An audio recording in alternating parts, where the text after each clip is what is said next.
اعظم ابو حنیفہ رحمۃ اللہ تعالی علیہ جتنے بڑے عالم تھے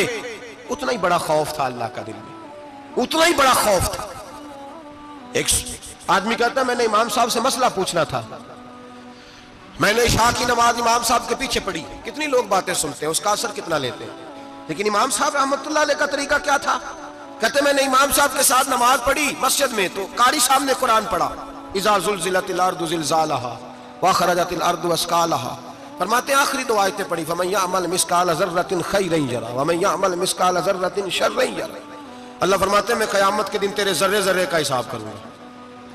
ذرہ برابر نیکی ہوئی تو تیرے سامنے آئی، ذرہ برابر گناہ ہوا تو تیرے کس کے برابر؟ جی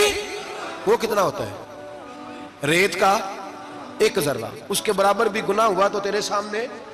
یہ اللہ کہہ دیا ہے، تو ایسا انشاءاللہ ہو کے رہے گا۔ اللہ ایک دفعہ دکھائے گا، دعا فرمائے اللہ ہمیں معافی عطا فرمائے، اللہ ہم سے درگزر فرمائے، اللہ ہمیں بخشے ہوئے میں شامل فرمائے۔ یہ آیت امام صاحب نے سنی تو کہتے ہیں میں نمازی سارے چلے گئے تو امام صاحب بیٹھے اور یوں نہ اپنی داڑھی پکڑ لی، چراغ ٹمٹما رہا، کہتے ہیں داڑھی پکڑ لی اور امام صاحب بیٹھے۔ میں نے کہا کہ کسی محویت کے عالم میں ہے، سوچ میں، چلے میں تھوڑی دیر میں آتا ہوں۔ کہتے ہیں میں 2 گھنٹے کے بعد آیا تو امام صاحب ایسے بیٹھے ہیں داڑھی پکڑی ہوئی۔ میں نے کہا ٹھہر کے آتا ہوں، میں پھر 1-1.5 گھنٹے کے بعد گیا تو ویسے ہی بیٹھے۔ کہتے ہیں تہجد کا وقت ہو گیا، میں مسجد میں گیا تو چراغ ٹمٹمانے لگا، ختم ہونے کے قریب آ گیا، امام صاحب بیٹھے ہیں۔ اب میں نے دیکھا کہ آنکھیں آنسوؤں سے بھری ہوئی ہیں اور اپنی داڑھی پکڑ کے کھینچ رہے ہیں اور کہتے ہیں یا اللہ تو اگر ذرے ذرے کا حساب لے گا تو ابو حنیفہ تو الجھ جائے گا،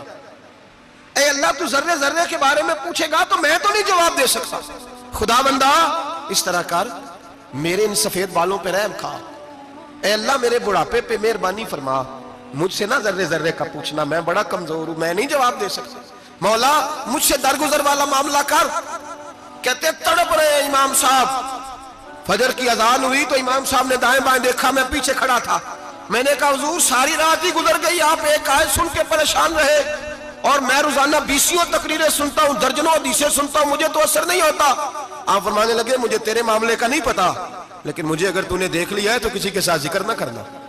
مجھے، اور فرمانے لگے پھر تو نیک آدمی ہوگا، تجھے نہیں خیال آتا، تو میں تو جانتا ہوں من آنم کے من آنم، پتہ سارا ہے سردار نو کی تیانا، میں تو جانتا ہوں نا، مجھے خبر ہے، لہٰذا میں نہیں حساب دے سکتا، تیرا نہیں مجھے پتا۔